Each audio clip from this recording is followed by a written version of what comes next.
आजच्या या सार्थक फाउंडेशनच्या माध्यमातून आयोजित आजच्या या सत्कार समारंभाच्या कार्यक्रमाला उपस्थित असलेले आदरणीय शरद पवार साहेब, कार्यक्रमाचे सन्माननीय अध्यक्ष आदरणीय श्री भूषणजी धर्माधिकारी,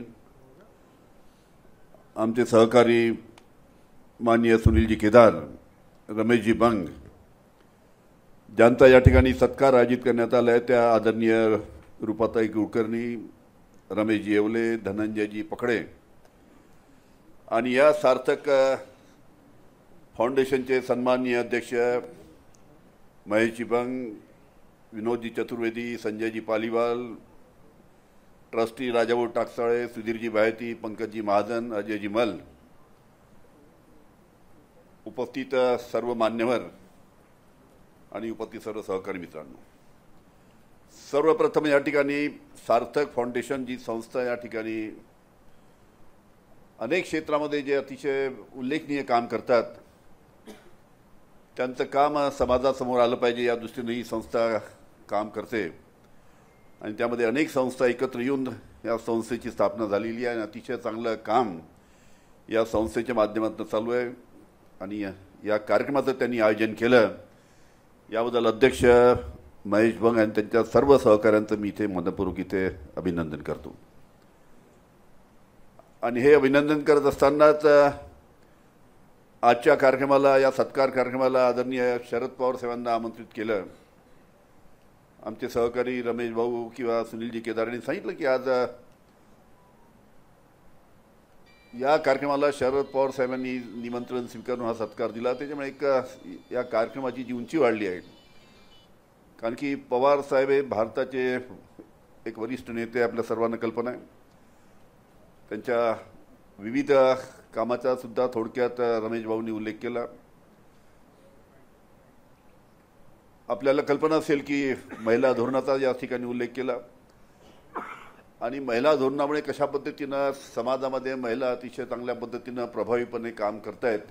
1992-93ला काहीतरी महिला धोरण महाराष्ट्राचे मुख्यमंत्री असताना आदरणीय साहेबांनी आणलं।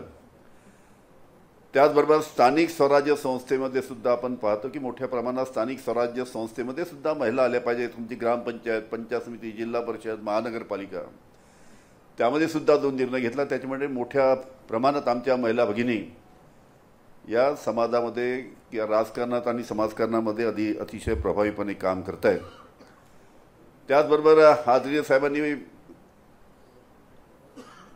डिफेन्स मिनिस्टर म्हणून सुद्धा या ठिकाणी उल्लेख झाला।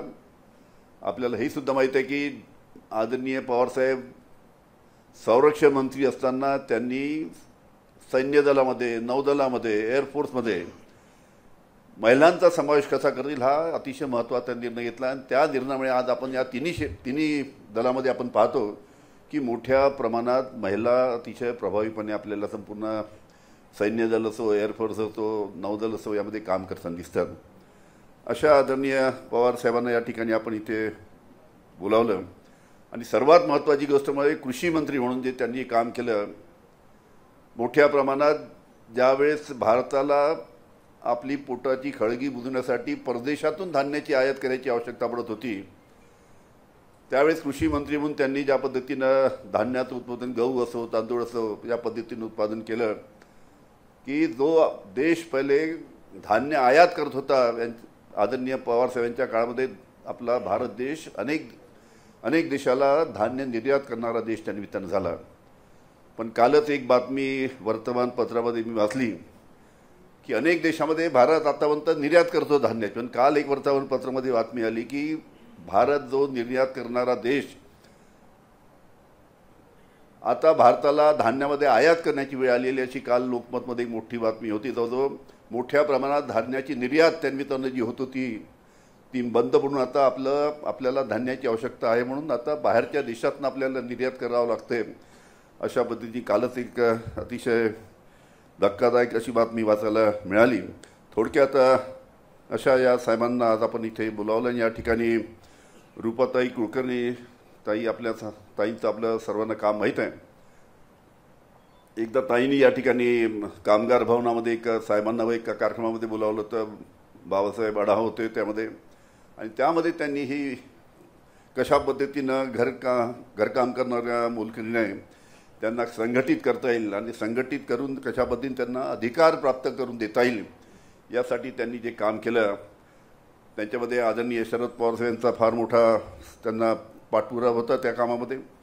आणि त्याच्याचमुळे शेवटी 2008मध्ये घरेलू कामगार कायदा त्यानिमित्तानं राज्य शासनाने त्याचा तो कायदा करण्याचा निर्णय घेतला आणि मोठ्या प्रमाणात या 2008च्या घरेलू कामगार कायद्याचा फायदा आमच्या घरकाम मोलकरींना त्यावेळी दिला. या संपूर्ण कामासाठी रुपा त्यांनी स्वतःला वाहून घेतलं होतं आणि महाराष्ट्र हे पहिलं राज्य होतं.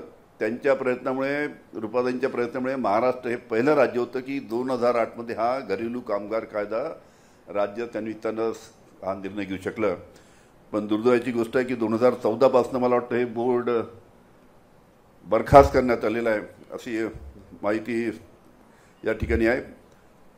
ज्यामध्ये हे बोर्ड चालू व्हावं अशी साहजिकच त्यांची इच्छा असेल, त्यासाठी आम्ही सर्व त्या निमित्तानं प्रयत्न करू अशा पद्धतीची ग्वाही देत असतानाच दुसरे जे सत्कारमूर्ती आहे ते रमेशजी येवले गेल्या 27 वर्षापासून गव्हर्नर हाऊस त्या ठिकाणी ते काम करतात, पर्यावरणाचं काम करतात. संपूर्ण 106 एकराचा परिसर त्यांनी अतिशय सुंदर असा केलेला. एकदा 12-13 वर्षापूर्वी मी जेव्हा गेलो होतो त्यांच्या कामं पाहायला तेव्हा अतिशय त्यांचं काम पाहून अतिशय आनंद झाला की संपूर्ण परिसर त्या निमित्तानं विविध प्रकारची झाडं फुलं लावून त्यांनी केला, ज्याचा फायदा आपले जे बॉटनीचे विद्यार्थी आहेत त्यांनासुद्धा मोठ्या प्रमाणात त्या ठिकाणी होतो. आणि त्याच्याचमुळे मी काम त्यांचं पाहिल्यानंतर त्यावेळेचे गव्हर्नर त्यांना स्वतः पत्र लिहून सांगितलं होतं की इतकं सुंदर काम रमेशजी येवले यांनी केलं आहे, त्याची आपण नोंद घेतली पाहिजे. आणि त्याच्यानंतर गव्हर्नर साहेबांनीसुद्धा त्याबद्दल नोंद घेऊन योग्य तो त्यांना पुरस्कार केला, त्यावेळेस झाला त्यांचा.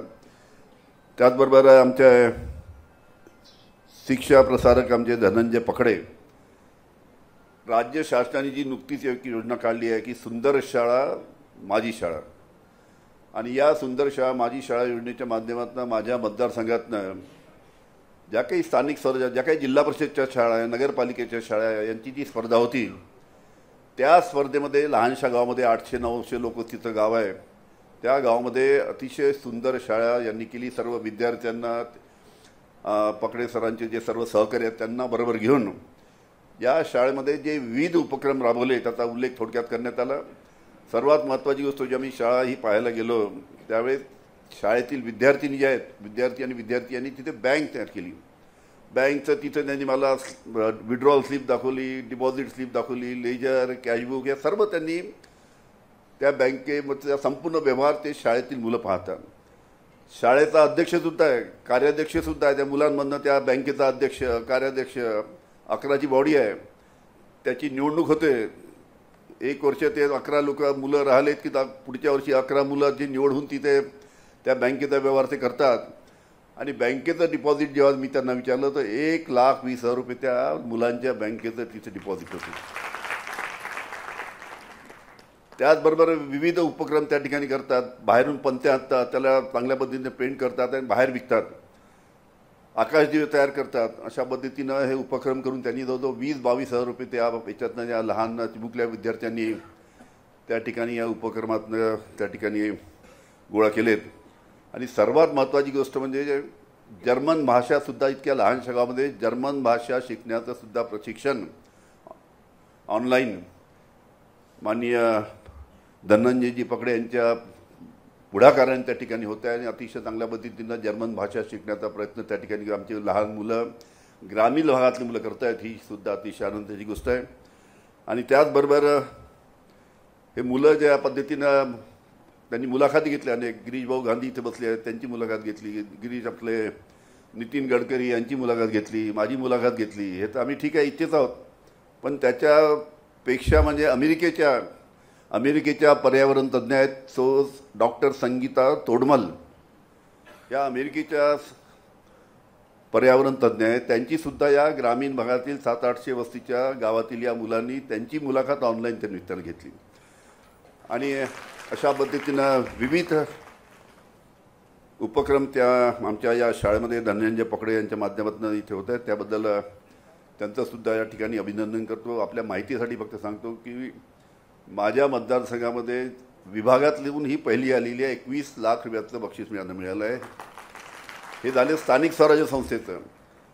आणि त्याचबरोबर ज्या खाजगी संस्थेसाठी अलग स्पर्धा होती, स्थानिक स्वराज्य संस्थेची अलग स्पर्धा आणि खाजगी शाळांची अलग स्पर्धा. खाजगी शाळेचं सुद्धा माझ्या विभागात म्हणजे पूर्ण विभागातलं माझ्या मतदारसंघातील काटोलमधल्या BR हायस्कूलला पहिलं बक्षीस मिळालं आहे 11 लाखाचं. त्याच्यामध्ये माझा काही सहभाग नाही, फक्त मला अभिमान आहे यांचा की म्हणजे स्थानिक स्वराज्य संस्थेमधनं सुद्धा विभागातलं पहिलं बक्षीस आणि खाजगी शाळेतनं सुद्धा BR हायस्कूल काटोलला पहिलं बक्षीस त्या निमित्ताने यामध्ये मिळालं. याबद्दल त्या भागाचा आमदार म्हणून त्याबद्दल मला अतिशय समाधान आहे आणि अभिमान आहे. त्याबद्दल धनंजय पकडे आणि त्यांच्या जे लहान लहान सगळे मुलं आले आहेत त्यांचंसुद्धा या ठिकाणी अभिनंदन करतो. आणि एक चांगल्या कार्यक्रमाचं या ठिकाणी आयोजन केलं. त्यांनी बोलता बोलता सांगितलं, लाडली बहिणा,